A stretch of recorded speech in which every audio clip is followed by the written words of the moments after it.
اس نماز کے بعد ایسا ہی نہیں ہے کہ نماز ہو گئی، بلکہ اولو العزم جتنے انبیاء کرام مرسلین اعظام تھے، ان سب نے حضور صلی اللہ تعالیٰ علیہ وسلم کی تعریف میں قصیدے سنائے۔ حضرت ابراہیم علیہ السلام نے میرے آقا صلی اللہ علیہ وسلم کی تعریف سنائی، حضرت موسیٰ علیہ السلام نے تعریف سنائی، حضرت اسماعیل علیہ السلام نے تعریف سنائی۔ یعنی یہ بھی آپ دیکھیں، محفل مصطفیٰ جب لگی ہوتی ہے، پہلے جو ہم نعتیں پڑھتے ہیں یا سنتے ہیں، یہ انبیاء کی سنتیں ہیں، انبیاء کرام کی سنتیں ہیں۔ حضور صلی اللہ تعالیٰ علیہ وسلم کے قصیدے سنائے، پھر نبی پاک صلی اللہ تعالیٰ علیہ وسلم بیت المقدس سے نکلتے ہیں۔ یہ سفر میں پورے معراج کے سفر کو 3 مرحلوں میں بتاتا ہوں، 3 مرحلے، 3 سٹیپ۔ پہلا مرحلہ مسجد حرم سے بیت المقدس تک، اور دوسرا مرحلہ یہاں سے شروع ہوتا ہے اب آسمانوں کا، یہاں سے نبی پاک صلی اللہ تعالیٰ علیہ وسلم آسمانوں کی طرف نکلے۔ اب آسمانوں کا سفر، پہلے آسمان پر گئے، دروازہ ہے آسمان میں، جبرائیل امین نے دروازے کھولنے کا حکم دیا، دربان نے پوچھا کون ہے، کہا محمد عربی صلی اللہ تعالیٰ علیہ وسلم آئے ہوئے ہیں، دروازہ کھول دیا گیا۔ پہلے آسمان پر جب گئے، وہاں حضرت آدم علیہ السلام سے میرے آقا کی ملاقات ہوئی، وہاں پر ملاقات کے بعد دوسرے آسمان پر حضور صلی اللہ علیہ وسلم تشریف لے گئے۔ یہ ایسا نہ سمجھے کہ ایک گیٹ سے دوسرے گیٹ جا رہے ہیں، ایک آسمان سے دوسرے آسمان کا سفر رسول کریم صلی اللہ علیہ وسلم کی احادیث کی روشنی میں 500 سال کی مسافت کا ہے، 500 سال کی مسافت کا، اور وہ میرے آقا صلی اللہ تعالیٰ علیہ وسلم دم زدن میں طے کرتے چلے گئے۔ یہ کیسے ہوا اور کیسے ممکن ہو سکتا ہے، اس پر ہم بعد میں بحث کرتے ہیں۔ دوسرے آسمان پر جب نبی پاک صلی اللہ علیہ وسلم تشریف لے گئے، وہاں پر بھی دروازہ کھولا گیا۔ دوسرے آسمان پر عیسیٰ علیہ السلام اور یحییٰ علیہ السلام سے ملاقات ہوئی۔ تیسرے آسمان پر گئے رسول کریم صلی اللہ تعالیٰ علیہ وسلم، وہاں حضرت یوسف علیہ السلام سے ملاقات ہوئی۔ چوتھے آسمان پر گئے، نبی پاک صلی اللہ تعالیٰ علیہ وسلم کی وہاں پر ملاقات حضرت ادریس علیہ السلام سے ہوئی، حضرت ہارون علیہ السلام سے۔ پانچویں آسمان پر حضرت ادریس علیہ السلام سے ملاقات ہوئی۔ چھٹے آسمان پر اولو العزم پیغمبروں میں سے سیدنا کلیم اللہ موسیٰ علیہ السلام سے ملاقات ہوئی۔ ان کے بعد پھر 7ویں آسمان پر پہنچے۔ ہر آسمان کی شکل الگ، ہر آسمان کی حیت الگ، ہر آسمان کے دروازے الگ، ہر آسمان میں فرشتے بھی الگ۔ 7ویں آسمان پر جب گئے، نبی پاک صلی اللہ علیہ وسلم نے دیکھا ابو الانبیاء حضرت ابراہیم علیہ السلام وہاں پر تھے، ان سے ملاقات ہوئی۔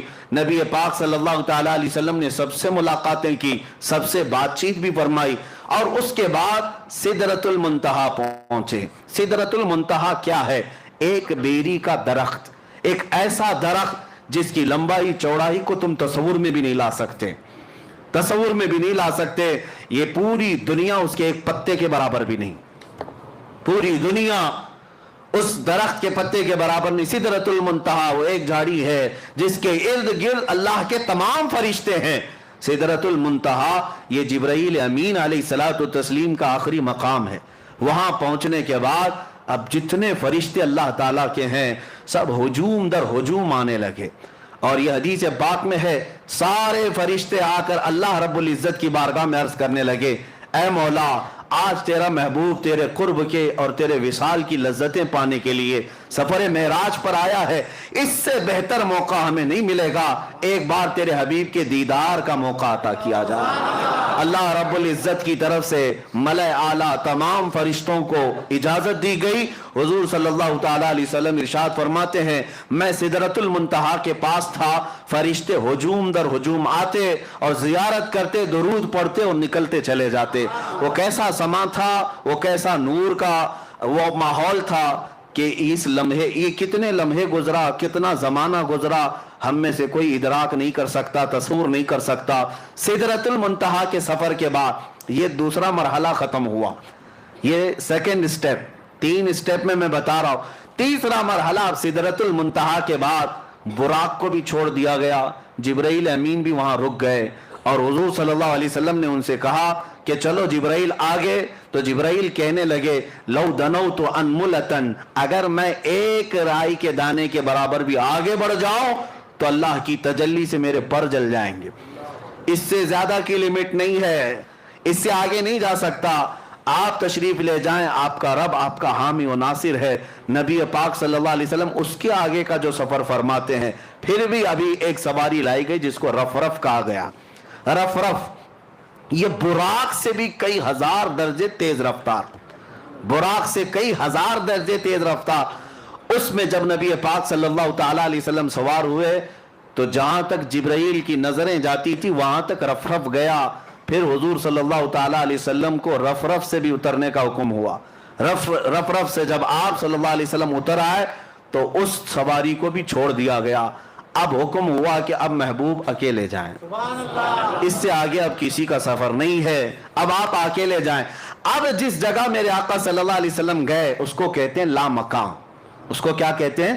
لا مکان۔ لا مکان کا مطلب ہوتا ہے مکان ہے ہی نہیں، جگہ ہے ہی نہیں، کیا بولو گے اس کو؟ اس کا نام کیا ہے؟ اس کا نام کیا؟ اچھا، اور دوسری بات، وہ کہاں ہے، کیسا ہے، کدھر ہے، یہ بھی نہیں پتا۔ ہم یہاں ہیں تو ہمارے جہتیں ہیں، 6 جہت مشہور ہے۔ جہت کس کو کہتے ہیں؟ ڈائریکشنز کو، ایک سامنے، ایک پیچھے، ایک دائیں، ایک بائیں، ایک اوپر، ایک نیچے، اس کو جہت کہتے ہیں۔ سامنے ہونا، پیچھے ہونا، دائیں ہونا، بائیں ہونا، اوپر ہونا، نیچے ہونا، یہ جہت ہے، یہ سمت ہے۔ نبی پاک صلی اللہ تعالی علیہ وسلم جہاں تشریف لے گئے وہاں کوئی جہت ہی نہیں، کوئی جہت نہیں۔ وہاں سامنے بھی نہیں کہہ سکتے، پیچھے بھی نہیں کہہ سکتے، دائیں بھی نہیں، بائیں بھی نہیں، اوپر بھی نہیں، نیچے بھی نہیں۔ یہ صرف مکان میں ہوتا ہے، لا مکان میں نہیں ہوتا۔ لا مکان میں جہتیں نہیں ہوتی۔ اسی کو اعلیٰ حضرت فرماتے ہیں خیرت سے کہہ دو کہ سر جھکا لے۔ خیرت کہتے ہیں عقل کو، عقل کے گھوڑے دوڑانے والوں، خیرت سے کہہ دو کہ سر جھکا لے۔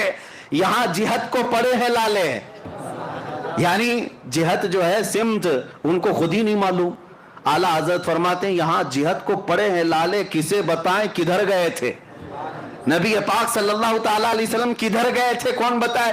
ادھر گئے تھے کہ ادھر گئے تھے، ادھر گئے تھے کہ ادھر گئے تھے؟ اعلیٰ حضرت فرماتے ہیں ادھر ادھر بھی مکان میں ہے، لا مکان میں ہے ہی نہیں۔ لا مکان میں ادھر ادھر بھی نہیں، یہاں وہاں بھی نہیں، بلکہ وہ لا مکان ہے۔ اب رسول پاک صلی اللہ علیہ وسلم کا وہ نوری سفر یہ تیسرے مرحلے کا ہے۔ اب میں آپ کو بتاؤں 3 سفروں کے لیے 3 الگ الگ شان میرے مصطفیٰ کو دی گئی ہے، الگ الگ شان۔ ظاہر سی بات ہے میں آپ کو بتاؤں ہر سفر کے کپڑے الگ ہوتے ہیں، ہر سفر کے کپڑے الگ ہوتے ہیں۔ کشمیر جاؤ تو ٹھنڈی کا لباس لے کے جاؤ، ہاں اکثر ٹھنڈیوں کے موسم میں یوں ہی نہیں جاتے، کسی گرم جگہ پر جا رہے ہوں تو وہاں کے کپڑے الگ ہوتے ہیں، ہر جگہ کے کپڑے الگ ہوتے ہیں۔ جہاں کا سفر کرنا ہے ویسا لباس ویسا کھانا۔ اب نبی پاک صلی اللہ تعالی علیہ وسلم کے اس سفر میں ائمہ اکرام نے فرمایا پہلا سفر جو تھا وہ عالم بشریت کا تھا، مسجد حرم سے مسجد اقصی تک، یہ عالم بشریت کا سفر تھا، بشریت کا۔ اور اب سے یہاں سے بیت المقدس سے سدرۃ المنتہا تک نبی پاک صلی اللہ علیہ وسلم کی نورانیت کا سفر تھا، اور سدرۃ المنتہا سے عرش الہی اور لامکاں کا سفر حقیقت محمدیہ کا تھا۔ اب اس حقیقت محمدیہ کو کوئی پہچان نہیں سکتا۔ بشریت بھی میرے آقا میں ہے، نورانیت بھی میرے آقا میں ہے، اور حقیقت بھی میرے آقا میں ہے، اور ہر جگہ کا لباس الگ ہے، اور ہر جگہ کی معراج ہوئی۔ ہر جگہ کی معراج کسے کہتے ہیں؟ عروج کو، بلندی کو۔ ہر جگہ وہ چیز میرے آقا کو دی گئی جس کو عام انسان کر ہی نہیں سکتا، عام انسان کر ہی نہیں سکتا۔ بشریت میں میرے آقا کو ایسا لے جایا گیا کہ مسجد حرم سے مسجد اقصی تک کا سفر کتنے چھوٹے لمحے میں کرایا گیا۔ کیا کوئی یہ بشر کر سکتا ہے؟ یہ عالم بشریت کی معراج تھی، اور یہ بھی معجزہ ہے۔ اب بیت المقدس سے سدرۃ المنتہا کا سفر یہ نورانیت کا سفر ہے، اور وہ سفر بھی کوئی فرشتہ بھی نہیں کر سکتا۔ وہ نبی پاک صلی اللہ تعالی علیہ وسلم کو معراج دی گئی۔ اب سدرۃ المنتہا سے رب ذوالجلال کی وصال اور قرب تک کی سب کا سفر یہ حقیقت محمدیہ کا سفر تھا۔ وہاں بھی معراج حضور کی، بشریت کی بھی معراج ہے، نورانیت کی بھی معراج ہے، اور حقیقت کی بھی معراج ہے، ہر کیفیت اور ہر مرحلے کی معراج۔ تو ناظرین ویڈیو اگر اچھی لگی تو ضرور ویڈیو کو لائک کریں اور ہمارے چینل پر اگر نئے ہیں تو ضرور سبسکرائب کریں اور اللہ سے دعا کریں کہ اللہ ہمیں نیک عمل کرنے کی توفیق عطا فرمائے، ہر بلا مصیبتوں سے، پریشانیوں سے، آفتوں سے، بیماریوں سے حفاظت فرمائے، اس شب معراج کی رات کو خوب عبادت کرنے کی توفیق عطا فرمائے۔ تو چلیے ناظرین ملتے ہیں اگلے ویڈیو میں، تب تک کے لیے السلام علیکم ورحمۃ اللہ وبرکاتہ۔ سبسکرائب کیجئے ہمارے چینل ذکر رسول کو اور بیل آئیکن کو پریس کیجئے جس سے آپ کو ہمارے نیو ویڈیو کی نوٹیفیکیشن ملتی رہے۔ ویڈیو اچھی لگے تو ہمارے ویڈیو کو لائک کریں اور ہمارے چینل کو سبسکرائب کریں۔